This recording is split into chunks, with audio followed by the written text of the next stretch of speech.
That's what happened to me. One moment, my golden retriever was lying quietly on the grass.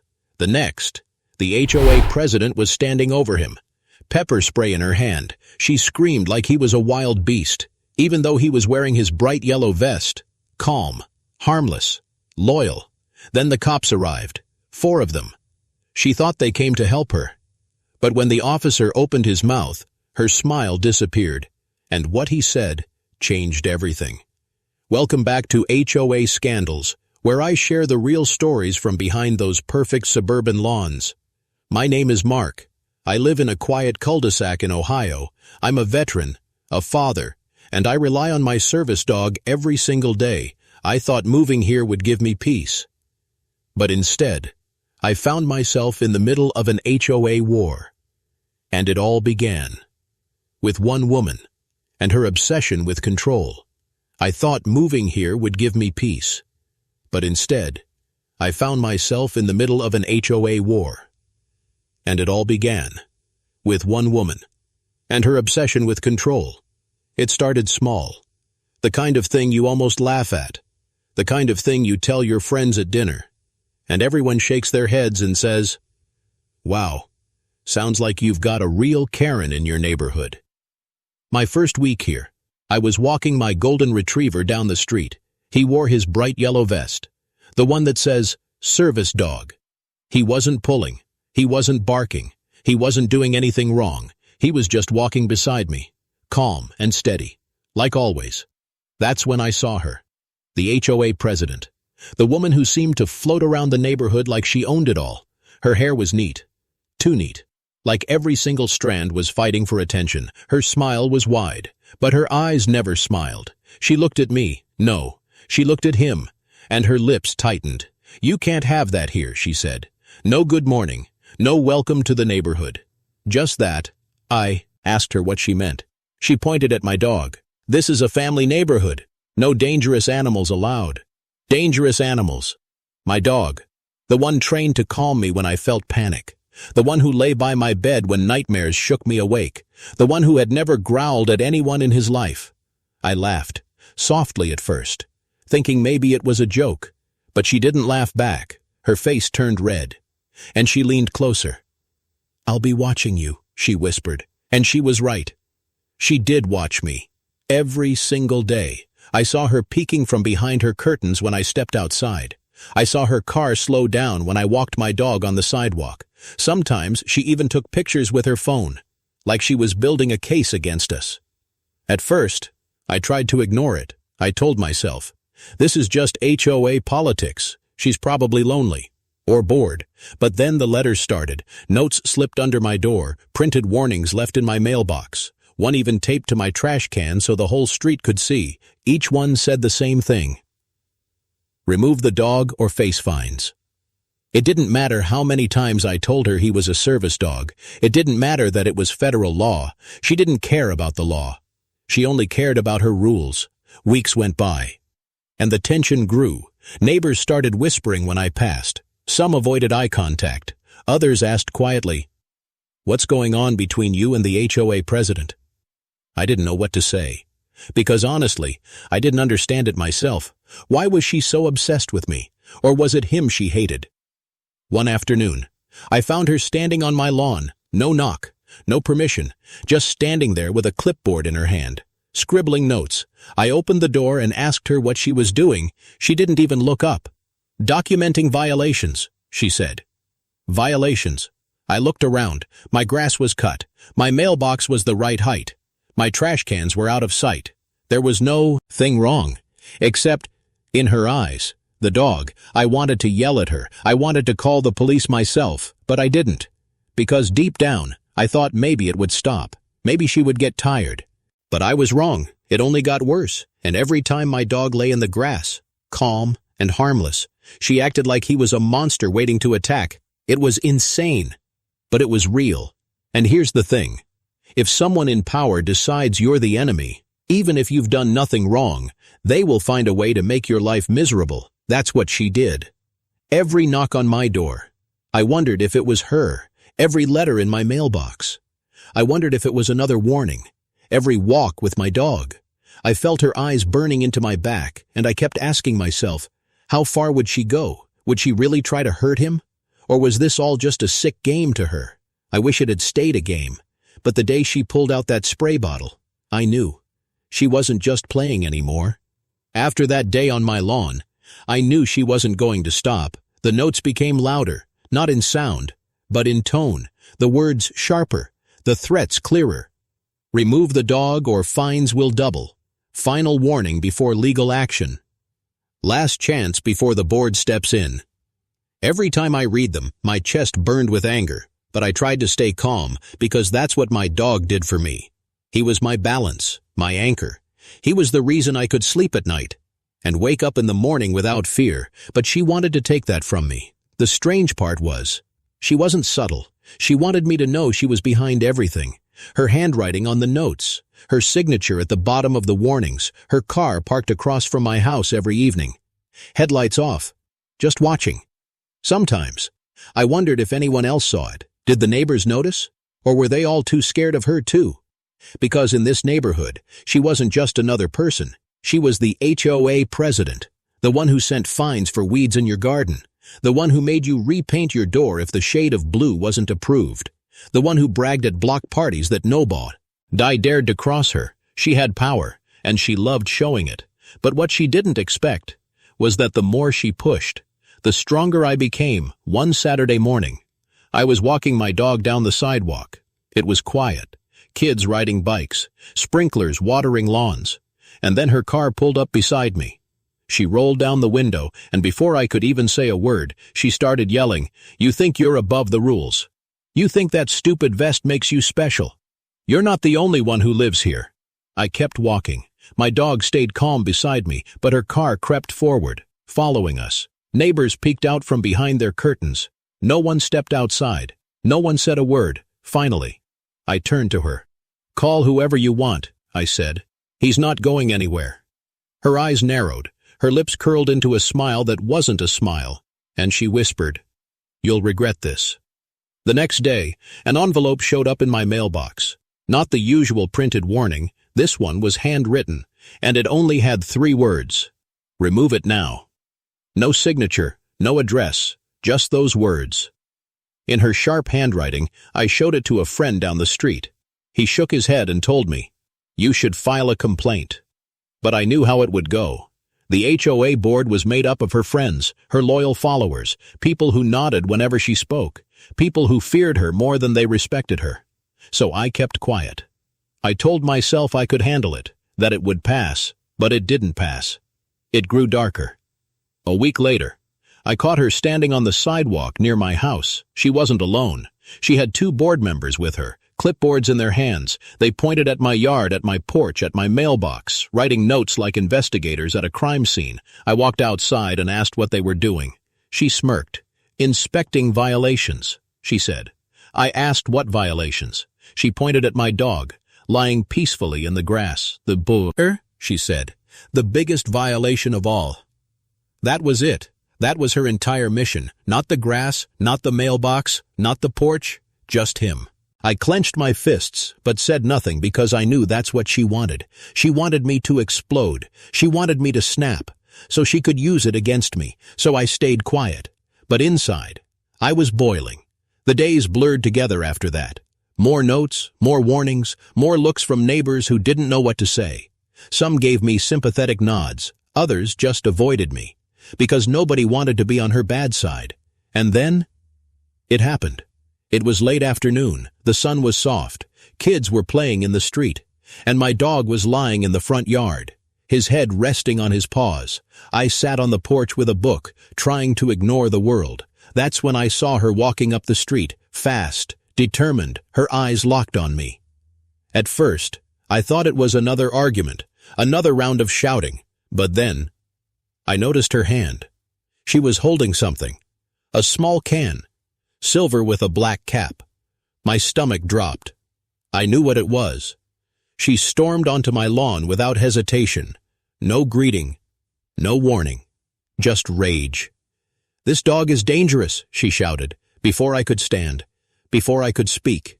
She pressed the nozzle and sprayed. The hiss of the can filled the air. A sharp mist flew into my dog's face. He yelped, rolling on the grass, pawing at his eyes. I screamed, running toward him, but she didn't stop. She kept spraying, her face twisted in anger, like she was enjoying it. "Stop," I yelled. "What are you doing?" Neighbors ran outside. Children froze on their bikes. Everyone stared. Nobody moved. And then, sirens, blue and red lights flashed at the end of the street, police cars pulling up fast, doors flying open, 4 officers stepping out. She froze, the can still in her hand, the mist still hanging in the air. One officer shouted, "Ma'am, put it down." But she didn't. Instead, she pointed at my dog, lying helpless on the grass, and screamed, "This dog is attacking me." The street went silent. Every neighbor, his mouth fell open, because the truth was right in front of them. The dog wasn't attacking anyone. He wasn't even moving anymore. The officer walked closer, his hand resting on his belt, his voice low but firm. "Ma'am, what you've just done is a federal crime." Her eyes widened. The color drained from her face. She looked around, desperate, searching for support, but none came. Even her board members stepped back, shaking their heads, pretending they had nothing to do with her. The officer pointed at me. "Sir, is this your service animal?" I nodded, still holding my dog, still shaking with rage. "Yes," I said, and she sprayed him. The officer turned back to her, and for the first time since I met her, she didn't have a smile, she didn't have control, she had fear.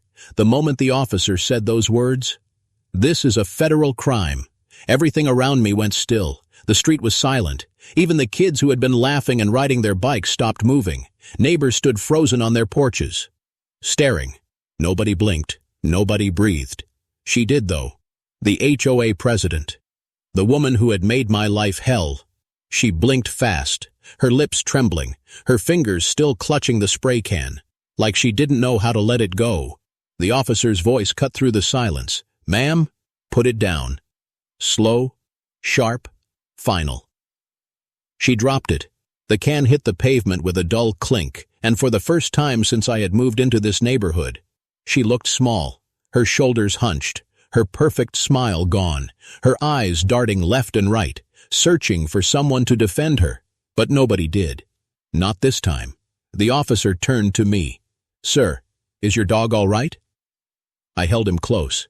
His eyes were red and watery, his chest rising and falling in sharp breaths. "He's trained to be calm, but he's in pain," I whispered. The officer nodded, his jaw tight. "We'll get him help." He radioed something I couldn't hear. "Another side did I eshipariyo." Our officer bent down beside me, gently stroking my dog's fur. "This won't be ignored," he said. "This isn't an HOA issue. This is federal law." I looked up at her. She stood there, arms crossed now, but her face betrayed her. The smirk was gone, replaced with fear. One of the neighbors shouted from across the street, "She's been harassing him for weeks." Another voice added, "We told you, she's out of control." Suddenly, all the whispers that had been hidden behind curtains came out into the open. Voices rose. People stepped closer, pointing at her, accusing her. "She takes pictures of everyone's yard. She fines us for everything. She threatened my daughter for leaving a bicycle outside." The street was no longer silent. It was alive with anger, and none of it was aimed at me. Her eyes widened. She stepped back. "Stop it," she said, her voice cracking. "You don't understand. I was protecting the neighborhood." But her words sounded weak, desperate. Nobody believed her anymore. The officer held up his hand. "That's enough," he said to the crowd. "Everyone calm down." But the damage was already done. The queen of the neighborhood was now the villain in plain sight. They led her to the curb, sat her down like a child who had been caught stealing. One officer asked her questions. Name, position, why she sprayed a service dog. She kept repeating the same thing. He was dangerous. He was attacking me. The officer's voice was flat when he replied, "Ma'am, the dog was lying still on the ground when we arrived. Half the neighborhood saw what happened, and service animals are protected under federal law." Her face drained of color. She opened her mouth to argue again, but the words caught in her throat. She was trapped. Meanwhile, a neighbor came running with a bowl of water. Another brought a wet towel. We tried to ease the burning in my dog's eyes, and every gentle hand that reached out to help him was another silent vote against her. For years, she had ruled with fear, but now she was the one afraid. The officers finally stood. They told her she would need to answer to higher authorities, that this was not just a neighborhood dispute, this was a violation of federal rights. She tried to laugh it off, tried to put on that polished smile, but nobody smiled back. I watched her eyes flicker from face to face, searching for a supporter, a friend, but all she saw were neighbors she had fined, punished, insulted, and they were enjoying this moment. One man even said loudly, "Funny. The rulemaker just broke the biggest rule of all." Laughter spread through the crowd. Dark, bitter, but real. She shook her head violently. "This is not fair. I am the HOA president. I protect this community." The officer leaned closer. "No, ma'am. You abused your power. And you attacked a federal service animal." Her hands trembled. She whispered something I could barely hear. "They'll ruin me." And maybe she was right.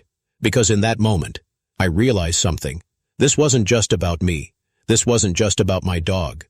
This was about every single person on that street who had been bullied by her rules, the lawn fines, the mailbox wars, the notes about trash cans. She wasn't protecting anyone, she was feeding on control.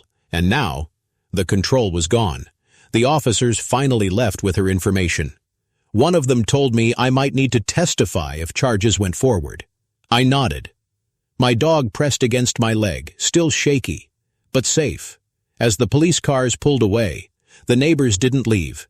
They stayed, gathered in little circles, whispering, pointing. Some even clapped me on the shoulder and said, "Good job standing up to her." Others admitted they had been too scared to do it themselves, and that's when I realized. Her downfall wasn't just mine, it was theirs too.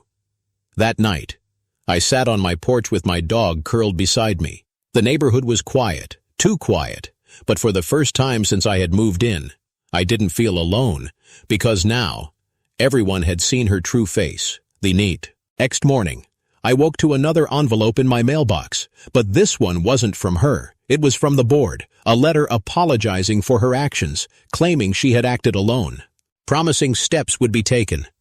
I laughed when I read it, because I knew the truth. They had all been in her shadow. But now that shadow was gone. Still, I couldn't help but wonder, would this really end here? Or would she find another way to strike back? Because people like her don't let go of power easily. They cling to it until it destroys them. And as I sat there, sipping my coffee, scratching my dog behind the ears, I asked myself a question I couldn't answer. Was this the end of the war, or just the beginning of something worse? That night, I thought it was over. The cops had warned her, the neighbors had seen the truth, and for the first time since I moved here, the street felt lighter. But I should have known better. Because people like her, they don't just stop. They don't just vanish into silence. They come back, sharper, nastier, more desperate. And she did. 2 weeks later, another letter arrived. This one wasn't handwritten. It was printed, official-looking, with the HOA logo at the top. It wasn't signed by her. It was signed by the entire board. New enforcement policy. That's what the header said. I opened it, read the lines slowly, and almost laughed out loud. It listed new rules, dozens of them. Your trash bins could only be placed outside between 6 o'clock and 6:15 a.m. Your lawn height could not exceed exactly 2.5 inches. No garden gnomes, no holiday lights past January 1st. And my favorite, all pets had to be approved by the board, with proper documentation. I knew immediately. This was her way of fighting back. If she couldn't take my dog directly, she would drown me in paperwork, in technicalities, in rules nobody could actually follow. At first, I felt tired. I thought maybe I should just keep my head down, but then I remembered the words of one of my old sergeants in the Army. When someone tries to break you with rules, you beat them with those same rules. So that's what I did. Revenge. By compliance, the very next day, I measured my lawn. I cut it to exactly 2.5 inches. Not 2.6, not 2.4, exactly 2.5. I even took pictures. with a ruler pressed against the grass. Trash bins? I rolled mine out at 6 o'clock a.m. sharp. I set a timer. I took another picture. Then I rolled them back at 6:15 a.m. I kept proof for everything. They wanted documentation for pets? Fine. I mailed them a thick packet of papers on my service dog, every certification, every legal letter, even the federal law printed and highlighted, and just to be sure, I mailed it with tracking, every new rule. I followed it, perfectly, so perfectly, that it became ridiculous. Neighbors started laughing. They saw me with my ruler in the grass. They saw me snapping photos of my mailbox. They saw me timing my trash runs with a stopwatch. At first they thought I had lost my mind, but then they realized what I was doing, and slowly, they joined me. One neighbor painted his mailbox the exact shade on the HOA's color chart. He took pictures, submitted them, and when they said it was wrong, he filed an appeal with proof in his hand. Another neighbor mowed his lawn 3 times a week. Every time to exactly 2.5 inches, he kept a log, signed and dated. We didn't break the rules. We didn't fight them openly. We drowned them in their own game, and the board couldn't keep up. The paperwork piled higher. The appeals filled their inbox. The meetings dragged for hours, arguing about trash cans and rulers and mailbox paint. And she hated it. I could see it in her eyes every time we passed on the street. She thought she was clever, tightening control, but instead, we turned her rules into a weapon against her. It all came to a head one night at a board meeting. I sat in the back row, my dog at my feet. Calm as ever, the board members sat at the long table up front. She was there too, the president, her hair perfect, her smile plast. But her hands fidgeted with the papers in front of her. Neighbors filled the seats. Some stood along the walls, and one by one, they brought up complaints, not against each other, against the rules. I followed every guideline for my paint color, and you still find me. My lawn is exactly 2.5 inches. Here's proof. You told me to remove my Christmas lights by January 1st. I did. But you find me anyway. Each story was another stone thrown at her glass throne, and the more they spoke, the redder her face became. Finally, she snapped, slamming her fist on the table. "This is my neighborhood," she shouted. "You all signed the covenants. You all agreed to the rules, and if you don't like it, you can leave."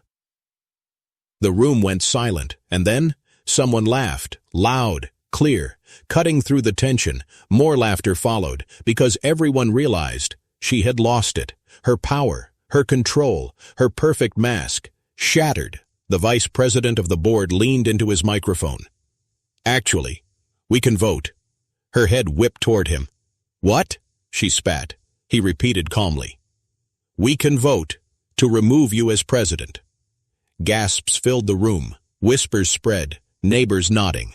Eyes wide, she tried to argue, tried to bark back, but the words stumbled out of her mouth like broken glass.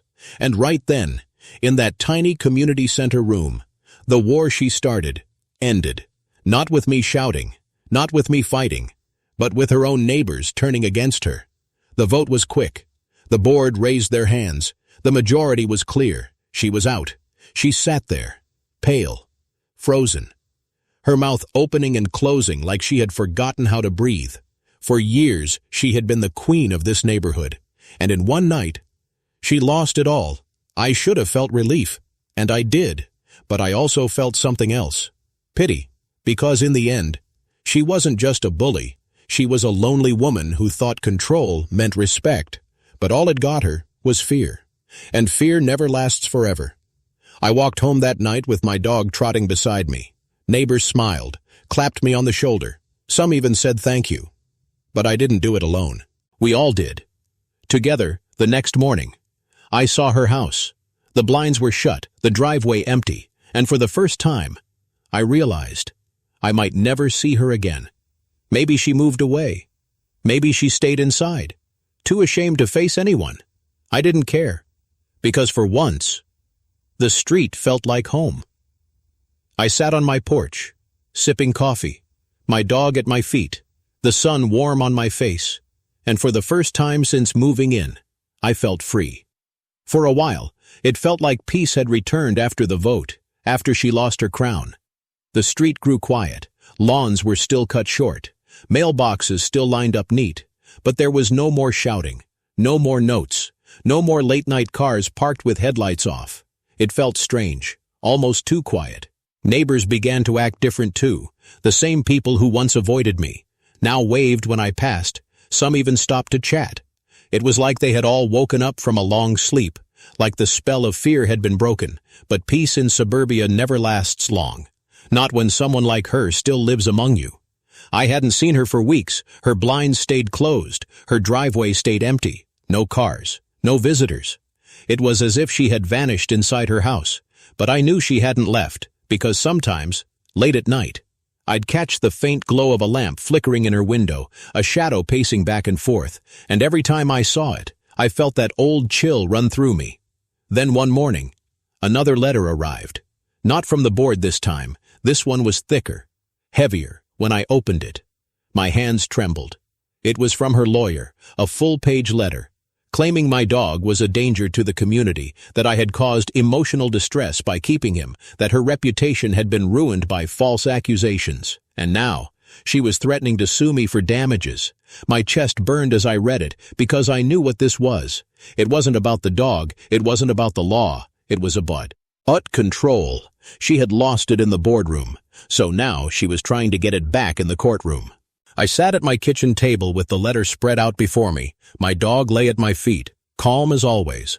And I asked myself, should I fight back? Should I call a lawyer too? Or should I let it go? But then, I remembered the spray, the sound of that hiss, the look on her face as my dog yelped in pain, and I knew this wasn't something I could ignore. So I made calls, I gathered papers, I built a folder so thick it could barely close. Every note she ever sent, every warning letter, every witness statement from neighbors, even photos of her standing on my lawn with her clipboard. I wasn't just going to defend myself, I was going to bury her case before it even started. Word spread quickly. Neighbors came forward with their own stories. Fines for having the wrong shade of curtains, threats for leaving toys on the lawn. One man even had a recording of her screaming at his wife about a flower bed. The more we gathered, the clearer it became. This wasn't just my fight. This was everyone's. The day we met at the lawyer's office, my nerves were heavy. I walked in with my folder under my arm, my dog by my side. She was already there, sitting stiff in a black blazer, her hair perfect, her smile forced. She didn't look at me, not once. Her lawyer spoke first, about rules, about safety, about emotional harm. But when my lawyer laid out our evidence, one by one, the room shifted. The notes, the witnesses, the police report about the pepper spray, the officer's written statement, that what she did was a federal violation. Her lawyer's voice cracked. He asked for a break, but when they stepped into the hallway, I saw it in her eyes, that same look of fury, that same look of obsession. She wasn't done. Not yet. The case collapsed before it even reached court. Her lawyer withdrew and she was left sitting there, pale and silent, defeated again. But defeat didn't stop her. It only twisted her further. A week later, someone slashed at my tires in the driveway. No witnesses, no cameras. But I didn't need proof to know who was behind it. Another night. Trash was dumped on my lawn, rotten food, broken glass. The next morning, I found a note tucked into my mailbox, scrawled in messy handwriting. You don't belong here. It wasn't signed, but I knew. We all knew. Neighbors saw it too. And this time, they didn't stay silent. One by one, they came to me. They offered to watch my house, to testify if needed, to finally take a stand. Because now, she wasn't just my enemy. She was the neighborhood's enemy. I started keeping my porch light on all night. I set up cameras. Every time I heard a sound in the dark, my chest tightened. Every time I walked my dog, I checked behind me. The peace I thought I had gained felt like smoke slipping through my hands, and the strangest part was, I almost pitied her again, because she had nothing left but hate. Her power was gone, her friends were gone, and all she had left was her obsession with me. But pity only goes so far, especially when the safety of your family, your home, your dog, is on the line. So I made a decision. If she came at me again, I wouldn't just defend, I would end it, once and for all. For weeks, I lived in a strange rhythm of calm and fear. By day, the neighborhood looked normal again. Lawns trimmed, sprinklers ticking, kids riding bikes up and down the cul-de-sac. But by night, the shadows carried her whispers, slashed tires, trash on my lawn. Notes shoved into my mailbox, always unsigned, but always her. The neighbors saw it, they knew, and they were tired of it. One evening, a group of them came to my porch, an older couple from down the street, the man with the mailbox story, a young mom who said Karen once screamed at her for leaving chalk drawings on the sidewalk. They all said the same thing. This has to stop. We talked for hours, under the porch light, while my dog lay at my feet. And together, we made a plan, not a plan of revenge, not a plan of violence, but a plan of truth. We collected everything, not just my notes, not just my photos, but years of history. Dozens of neighbors brought their letters, their fines, their warnings. We piled them high, page after page of petty rules and cruel punishments, and then we sent them all straight to the county office, straight to the state, straight to every place that could shine a light on her. Weeks passed. We heard nothing. And for a moment, I worried it would all be ignored, that she would keep hiding in her house, keep lurking in the shadows, waiting to strike again. But then, the knock came. It wasn't her this time. It was two officers. They asked me to step outside. They asked me questions about the pepper spray, about the notes, about the harassment. And then they told me something I will never forget. They said, "This isn't just HOA business anymore. This is criminal." I felt my chest loosen. For the first time in months, I could breathe. The very next morning, the entire street woke to flashing lights. 2 police cruisers sat outside her house, officers at her door, neighbors gathered on lawns, and when she stepped outside, the world saw her mask crumble. Her hair wasn't perfect. Her smile was gone. She wore an old robe, her eyes hollow. She shouted at the officers, "This is a mistake. You don't understand." But nobody listened. They read her rights right there on the porch, and the neighborhood watched as she was led away, hands cuffed behind her back. The same hands that once waved fines in our faces, now bound in steel. The silence afterward was heavy. Nobody cheered, nobody clapped. We just stood there, stunned, because it wasn't just her downfall we were seeing, it was the end of her reign, but part of me still couldn't believe it. I thought maybe she'd be back, maybe she'd find a way to twist the law again, except this time, there was no twisting left. She was charged with harassment, animal cruelty, tampering with mail, even destruction of property. It wasn't one crime, it was dozens, all stacked up, like bricks around her. The board called an emergency meeting, not to defend her, but to erase her. They voted her out officially, removed her name from every document, her signature wiped clean from the rules she once worshipped, for the first time. The HOA felt human again. They talked about relaxing rules, about lowering fines, about letting people breathe, and the neighbors smiled like children set free. But me, I didn't smile yet, because even with her gone, I still carried the weight of it, the looks, the whispers, the fear every time I stepped outside with my dog. It doesn't vanish overnight. It lingers, like smoke after a fire. A week later, I was sitting on my porch when a moving truck pulled up to her house, boxes piled on the curb, furniture carried out, her blinds open for the first time in months. She didn't wave, she didn't look at anyone, she just kept her head down as the movers worked. By sunset, the truck was gone. Her car too. The house stood empty, and the street was silent again. I thought I would feel victory. I thought I would feel triumph, but what I felt was something else. Relief, sadness, even pity. Because in the end, she had lost everything. Her power, her position, her neighbors, her home, and all because she couldn't let go of control. That night, I walked my dog down the street. The air felt lighter. The sidewalks felt wider. For the first time, I wasn't looking over my shoulder. For the first time, my dog wasn't just my protector. He was my companion again. Neighbors waved. Some clapped. Some even stopped me to say thank you. But I didn't take credit, because this wasn't just my story. It was all of ours. Every person who had lived under her shadow, every person who had been fined for nonsense, every person who had felt small in their own home, we won together. And maybe that's why this neighborhood finally felt like a community again. Still, sometimes late at night, I think about her. I wonder where she went. I wonder if she still blames me. I wonder if she's sitting somewhere plotting her return. But then I look down at my dog, his calm eyes, his steady breath, and I remind myself, no matter what happens, I'll never face it alone. Because in the end, that's what she never understood.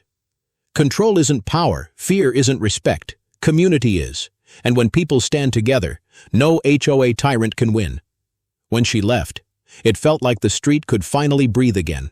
The empty house stood like a hollow shell, no blinds twitching, no clipboard woman marching up and down, no late-night headlights waiting outside my window. The neighbors said the same thing. It feels different now. Lighter. Peaceful. And it did. But peace is never perfect, because when someone has haunted you for so long, their shadow doesn't disappear just because they move away for weeks.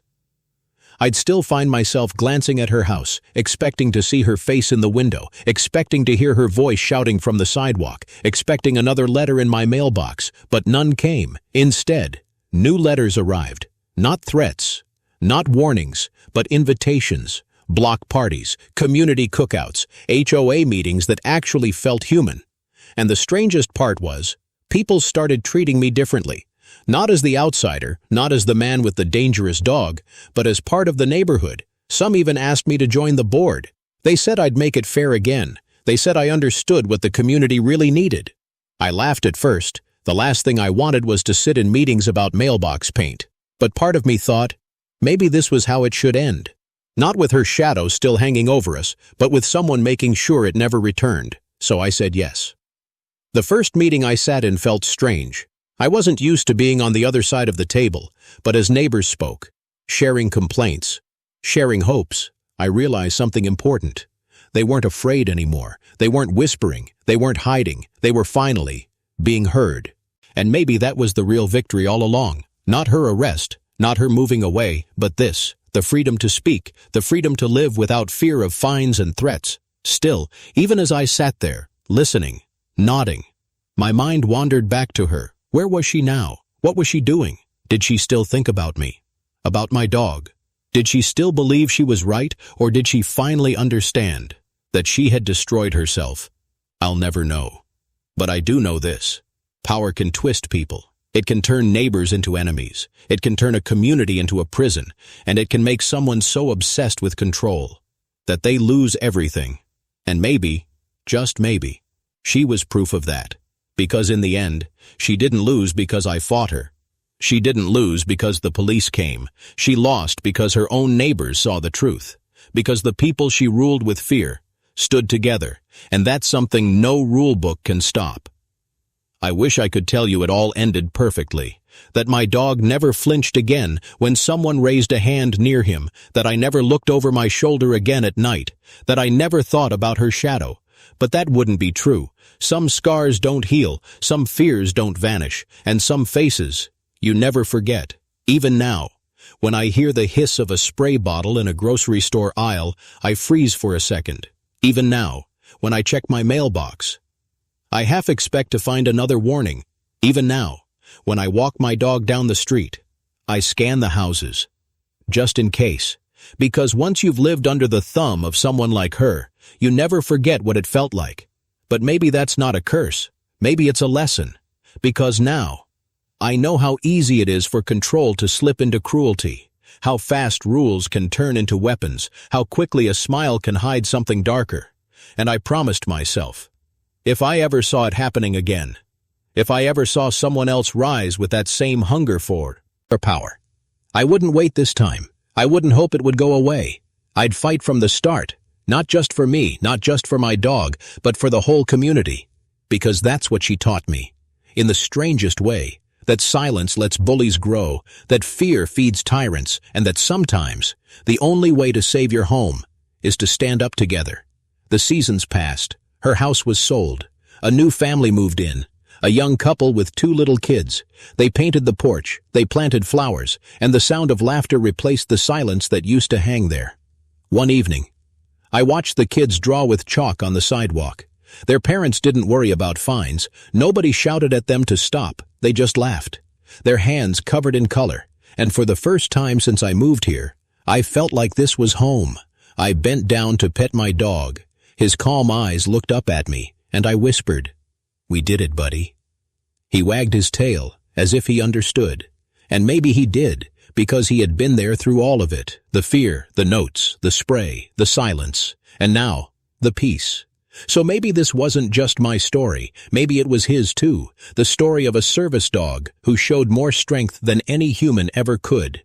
And when I looked at him, lying in the grass, calm and steady, I realized something else too.